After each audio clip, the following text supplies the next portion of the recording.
j'ai terminé cette lecture ce week-end. Je vous dis ce que j'en pense tout de suite. Encore une lecture d'automne puisqu'on va parler de sorcières. Et oui, voici Heartless Hunter, donc de Kristen Cicciarelli aux éditions PKJ, sorti il n'y a pas si longtemps que ça, l'année dernière je vous dirais. Alors, il s'agit en fait d'une chasse aux sorcières sur fond de romance et de enemy to lover. Nous sommes dans un monde appelé la Nouvelle République où les sorcières sont chassées, bannies, elles sont torturées, leur gorge est tranchée une fois qu'on les démasque. Et nous suivons donc Rune qui a dû, pour sauver sa peau, dénoncer sa propre grand-mère parce que celle-ci lui a demandé de le faire. Et donc pour se venger d'avoir dû faire ça pour sauver sa peau, elle va essayer de tout mettre en œuvre pour en fait sauver les autres sorcières incognito. Elle va se faire passer pour le scarabée rouge, il me semble que c'est ça, le scarabée rouge. Et donc elle va devoir au nez et à la barbe des gardes rouges essayer de les sauver à chaque fois dans l'ombre.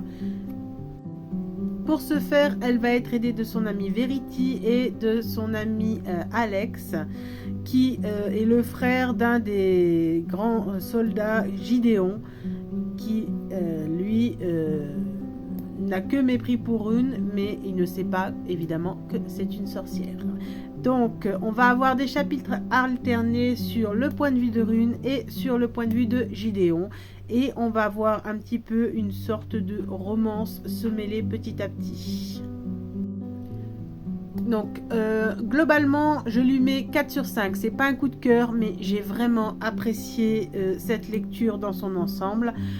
L'histoire, je lui mets 4 sur 5. Les personnages, je leur mets 4 sur 5. J'ai beaucoup apprécié Rune, mais j'ai également apprécié le point de vue de Gideon qui, on va voir, malgré ses apparences froides, a subi quand même quelques traumatismes.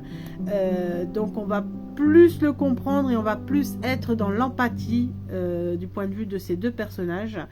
Intrigue, action, oui, j'ai mis 4 sur 5 aussi parce que effectivement il y a beaucoup d'action, ça bouge beaucoup de combats, beaucoup de magie aussi.